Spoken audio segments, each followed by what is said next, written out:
లిక ఏకైక దైవమా శ్రీ మెహరు బాబా చిన్మయ రూప కొనుమ మా వందనం జీవించు అనుదినం లోకాల ఏలిక ఏకైక దైవమా. ప్రభు నీదు ప్రేమ గానం సదానంద జీవితయానం సదానంద జీవితయానం. ప్రభు నీదు ప్రేమ గానం సదానంద జీవితయానం సదానంద జీవితయానం. మాయావి మనసు నన్ను మరపింపజూచును మాయావి మనసు నన్ను మరపింపజూచును దీవించు అనుదినం లోకాల ఏలిక ఏకైక దైవమా. ప్రభు నీదు ప్రేమ పాఠం కఠినాత్మ హృదయ వికాసం కఠినాత్మ హృదయ వికాసం. ప్రభు నీదు ప్రేమ పాఠం కఠినాత్మ హృదయ వికాసం కఠినాత్మ హృదయ వికాసం. మాయావి మనసు నిన్ను మరిపింపజూచును మాయావి మనసు నిన్ను మరపింపజూచును జీవించు అనుదినం లోకాల ఏలిక ఏకైక దైవమా. ప్రభు నీదు ప్రేమాచరణం మృతి లేని దివ్యతామం మృతి లేని దివ్యతామం. ప్రభు నీదు ప్రేమాచరణం మృతి లేని దివ్యతామం మృతి లేని దివ్యతామం. మాయావి మనసు నిన్ను మరిపింపజూచును మాయావి మనసు నిన్ను మరిపింపజూచును దీవించు అనుదినం లోకాల ఏలిక ఏకైక దైవమా. శ్రీ మెహరు బాబా చిన్మయ రూప కొనుమ మా వందనం దీవించు అనుదినం. అవతార్ మెహర్ బాబాకి జై. సోదరుడు మనందరికీ గమ్మత్తైనటువంటి ఆలోచనలోకి వెళ్ళేటట్లు చేస్తున్నాడు. నువ్వు ఒక్కడనే ఏకైక దైవాన్ని అంటాడు. నువ్వొక్కడవే లోకాలను ఏలేవాడిని నువ్వొక్కడవే ఏకైక దైవాన్ని కూడా నువ్వే అంటున్నాడు. నువ్వు ఎలాంటి వాడివంటే చిన్మయ రూపుడివి. ఈ చిన్మయ రూపంలో ఉన్న రహస్యం ఏమిటంటే అది ఆ రూపంలో మర్మం ఉంటుంది. ఎటువంటి మర్మం? ప్రేమతో లాభించేటటువంటి మర్మం ఉంటుంది, ప్రేమతో ఆదరించే మర్మం ఉంటుంది, ప్రేమతో స్వీకరించే మర్మం కూడా ఉంటుంది. అది చిన్మయ రూపంలో రహస్యం. అంచేత మా వందనాన్ని నువ్వు స్వీకరించి నిత్యం కూడా మమ్మల్ని దీవించు అంటాడు. గొప్ప గమ్మత్తుగా ఆ హృదయంలో మరి బాబా మీద ఎంత ప్రేమ నింపుకున్నాడు. ఒక విధంగా చెప్పడానికి నాకు భాష చాలా లేదు. అనుభవించినప్పుడు మాత్రమే ఎవరైనా ముఖ్యంగా బాబాని అవగాహన చేసుకునే వాళ్ళు అనుభవానికి వస్తే తప్ప గీతాలు రాయలేదు. అది ఎంతటి అనుభవాన్ని అనుభవించాడు ఆ మహానుభావుడు. ఆ అనుభవాన్ని మనకు అందివ్వడంలో ఆయన యొక్క ఆ ప్రతిభ ఆ రాతలో ఎంత ఇచ్చాడో చూడండి. లోకాల ఏలిక ఏకైక దైవమా శ్రీ మెహరు బాబా చిన్మయ రూప కొనుమ మా వందనం దీవించు అనుదినం. ప్రభు నీదు ప్రేమగానం ఆయన యొక్క ప్రేమగానమట. అంటే కృష్ణావతారంలో మురళితో తను పెదవి విప్పకుండా మురళితో ప్రేమగానాన్ని ఆ గోకులం అంతా నింపాడు. అంతేకాదు భక్త హృదయాలందరిలో కూడా నింపాడు ఆ ప్రేమగానం. మళ్ళీ ఇప్పుడు మౌనము అనేటటువంటి మధుర శబ్దంతో ఆ ప్రేమగానాన్ని ఆయన్ని ఎవరైతే పూర్తిగా విశ్వసించారో వాళ్ళ హృదయాల్లో నింపాడు. పూర్తిగా విశ్వసించడం సామాన్యమనే విషయం కాదు. నమ్మకం వస్తుంది, విశ్వాసం రావడం కష్టం. ఆ విశ్వాసం వచ్చిన వాళ్ళు ఏది జరిగినా ప్రభు ఇచ్చిగా భావిస్తారు. కానీ నమ్మిన వాళ్ళు ఏదైనా తేడా వస్తే నేను నమ్మాను, ఇలా చేశావు అని గట్టి పొడుస్తారు. ఈ మహానుభావుడు నీ ప్రేమగానం అంటే నీ మౌన వాక్కుల గానం, నీ మౌనంలో ఉన్నటువంటి మధురమైనటువంటి శబ్దాలు, నీ మౌనంలో ఉన్నటువంటి ప్రేమ శబ్దాలు, ఇవన్నీ కూడా మాకు నిరంతరం కూడా మా జీవితాల్లో అవి మాకు సహాయపడుతూ ఉంటాయి. వాటితోటే మేము ప్రయాణం చేయవలసి ఉంటుంది. మరి చేస్తున్నామా లేదా అనేది మీకు తెలుస్తుంది. చేస్తున్నాము అనడానికి మాకైతే ధైర్యం చాలట్లేదు. నిరంతరం కూడా ఆనందంగా జీవితాలు అటువంటి వాళ్ళు గడుపుతారు సుమా. అయితే ఒక చిన్న విషయం ఉంది, ఏమిటంటే మాకు ఒక మనసు ఇచ్చావు నువ్వు. అది మంచి మిత్రుడు కాగలదు, లేదా శత్రువు కూడా కాగలదు అని మాకు చెప్పావు. మిత్రుడైతే ఎలా అవుతుంది, శత్రువు అయితే ఎలా అవుతుంది? ఇక్కడ మిత్రత్వము శత్రుత్వము ప్రేమలో రెండు ఉండవు. ప్రేమలో ఎప్పుడూ శత్రుత్వం ఉండదు. కానీ మరి ఈ మహానుభావుడు ఆ మనసులో శత్రువుని మిత్రుడిని కూడా పెట్టాడు బాబా. శత్రువు ఎవరు? నీ తాలూకా ప్రారంభం సంస్కారాలు, అదే నీ శత్రువు. ప్రారంభం ఎలా ఉన్నా, సంస్కారాలు ఎలా ఉన్నా, నీవు బాబా నామంతో జీవనంగా సాగించినట్లయితే అదే నీకు మిత్రుడు చేస్తాడు, మిత్రం అవుతుంది. అంచేత ఈ మాయావి అయినటువంటి మనసుండే నన్ను, నా యొక్క ఆలోచనల్ని, నీ మీద నాకున్న ప్రేమని, ఇవన్నీ కూడా మరిపెట్టడానికి ప్రయత్నం చేస్తాను నాకు. అందుకే చాలా మంది బాబా ప్రేమికుల కష్టంలో బాబాని ఆడకూడని మాట్లాడడానికి కూడా వెనుకాడు. ఆయన ఏం చేశాడు? నీ కష్టం వస్తే, నీకు బాధ వస్తే, నీకు ఏదైనా జరిగితే నీ ప్రారంభం అది. అందుచేత ఆయన ఒక్క మాట కూడా ఆడకూడదు. మనం ఎంత కష్టం వచ్చినా సరే, మహా కష్టమైతే వచ్చి మనం చచ్చిపోతాం. అంతకంటే కష్టం పోవట్లేదు కదా. అది కూడా మనకు ఆల్రెడీ ప్రీ ఆర్డైన్డ్, ముందే నిర్ణయించబడిపోద్ది. దాని గురించి బాబాను ఎందుకు నిందించాలి? నువ్వు బాబాను ప్రేమించడంలో ఏదో చేస్తాడని, ఏదో ఉపకారం చేస్తాడని, ఏదో మన మాటలు వింటాడని, మనకు అవసరం వస్తే ఆదుకుంటాడని ఈ భావంతో బాబా నువ్వు దగ్గర చేరలేదు కదా. బాబాను బాబా కోసమే చేరాలి, బాబా ప్రేమ కోసమే చేరాలి, ఆ ప్రేమలో ఓళ్ళడానికే చేరాలి. అందుచేత చిన్న జాగ్రత్త గమ్మత్తుగా చెప్తున్నాడు. నిన్ను మరిపెట్టడానికి మా మనసు ప్రయత్నం చేస్తామా, మమ్మల్ని దీవించు, అనుదినం దీవించు. తప్పుడుగా ఆలోచించకుండా, తప్పుడు ప్రవర్తన మాలో రాకుండా, తప్పుడు ఆలోచన చోటు చేసుకోకుండా మమ్మల్ని జీవించవయ్యా లోకాల ఏలిక అంటాడు. ఇక నీదు ప్రేమ పాఠం, ప్రేమ పాఠాలు ఆయన ఏమి చెప్పలే.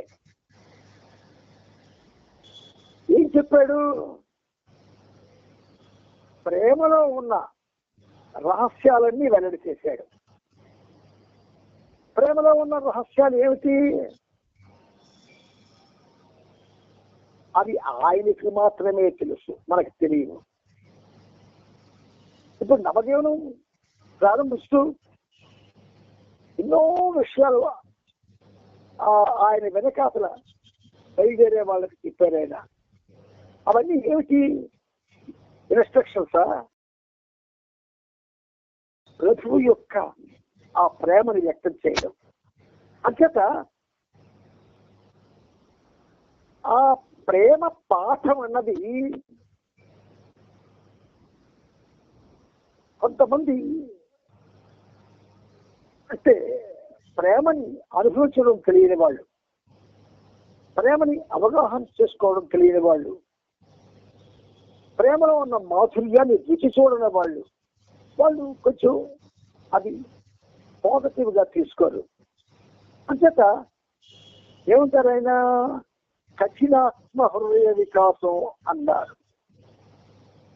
ఈ కఠినాత్మ హృదయ వికాసం అన్నటువంటి ఈ మాటలో ఆత్మలో కఠినాత్మ, ప్రియమైన ఆత్మ, సేవికాత్మ అలా ఉండదు. కానీ కఠినాత్మ అన్న పదం దొర్లింది. అంటే తట్టుకోలేని వాళ్ళకి అది హృదయంలో వికాసం కలుగు చేస్తుంది అంటాడు ఆయన. ఎంత లోతుగా, ఎంత తీవ్రంగా ఆలోచించాడో చూడండి. అంచేత మాయావి అయినటువంటి మనసు నేను నిన్ను మర్చిపోయేటట్టుగా చేస్తుంది. దీవించు, నన్ను దీవించు, అనుదినం దీవించు అంటాడు. ఇక ప్రేమ, ప్రభు యొక్క ప్రేమని ఆచరించుట అనేది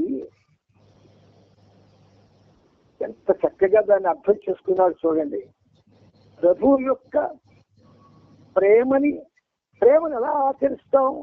ప్రేమ ద్వారా ప్రేమించి, ప్రేమ ద్వారా ప్రేమిస్తూ, ప్రేమ ద్వారా దాన్ని భక్తిపూర్వకంగా ఆ ప్రేమని అనుభవిస్తూ ఆ విధంగా ఆ ప్రేమని ఆచరణలో పెట్టాలి. చిన్న విషయం కాదది, చెప్పుకున్నంత సులువు కాదు. జన్మనిచ్చిన తల్లి తండ్రి యొక్క మాటలే పిల్లలకి అర్థం కాని రోజులు ఇవి. ఆ తల్లి తండ్రి దగ్గరే పెరుగుతాడు.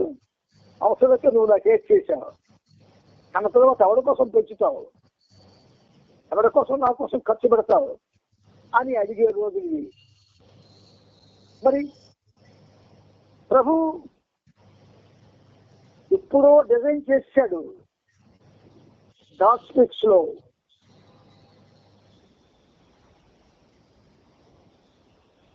మొత్తం జరగవలసినంతా గాస్పిక్స్ లో డిజైన్ చేశాడు ఆయన.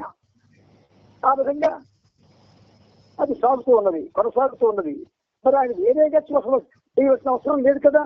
అందుచేత జరుగుతున్న దానికి ప్రాధాన్యత ఇస్తే ఈ ఆలోచనలు వక్రిస్తాయి. నిత్యం ప్రభుతో ఉంటే ఆలోచనలు వక్ర మార్గంలో వెళ్ళవు.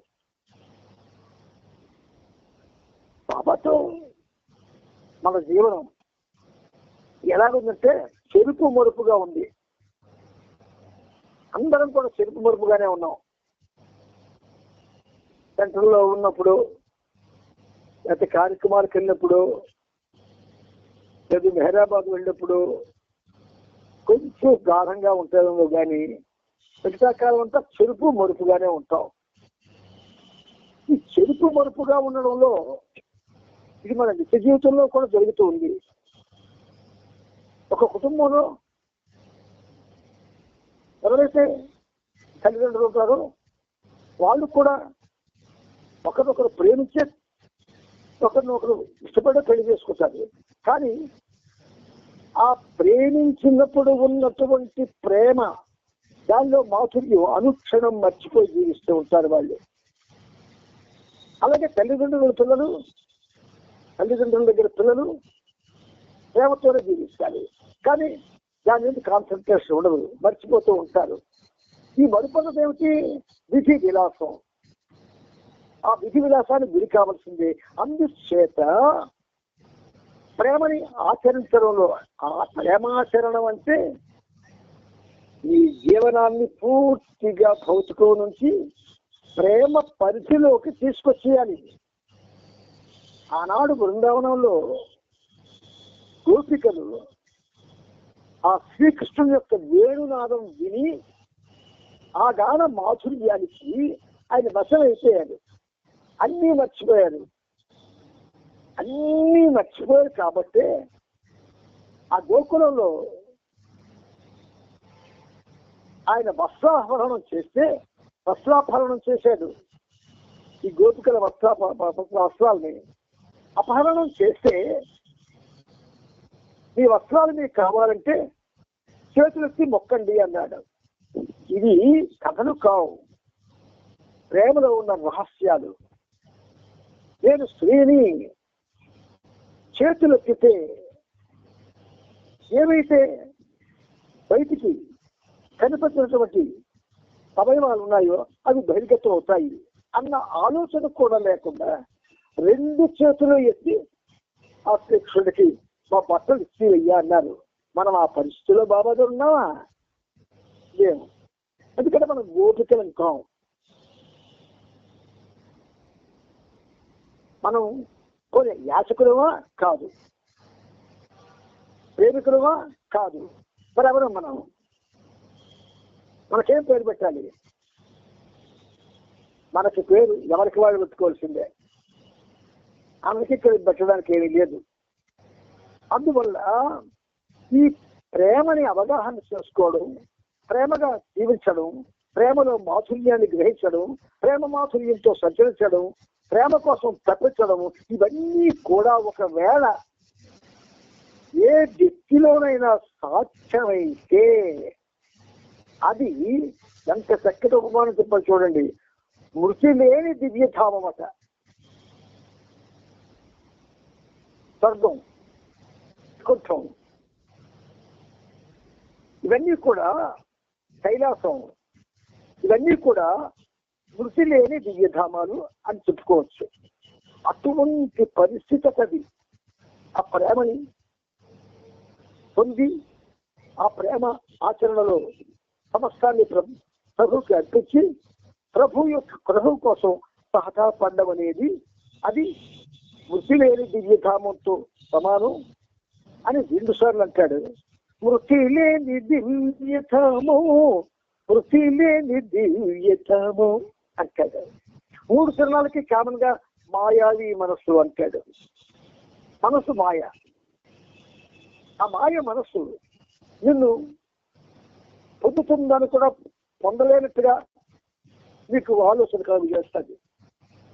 బాబా ప్రేమికులందరికీ బాబా ప్రేమ ఎంత మధురమైందో తెలియక కాదు, తెలుసు. కానీ భౌతిక ప్రపంచపు రీతులు ఉన్నాయి, కొన్ని రీతులు. ఆ రీతులకి కట్టుబడిపోతారు. ఇప్పుడు మనం చేస్తున్న ఈ కార్యక్రమం ప్రేమకి సంబంధించిందా, ఒక రీతికి సంబంధించిందా అని ప్రశ్నించుకుందాం. ఒక రీతి అంటే 1 వే ఆఫ్ లైఫ్.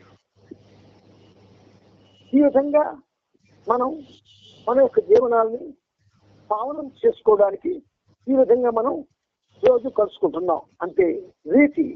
అంతేగాని ప్రేమని అవగాహన చేసుకోవడం కాదు, ప్రేమ కోసమే జీవించడం కాదు, ప్రేమ కోసమే మరణించడానికి సిద్ధం అవడం కాదు. ప్రేమ అని సినిమా వాళ్ళు ఆ ప్రేమలో అన్వచ్చారు చెప్పడానికి కొంతైనా ప్రయత్నం చేసే చిత్రాల ద్వారా మనకు తెలియజేశారు.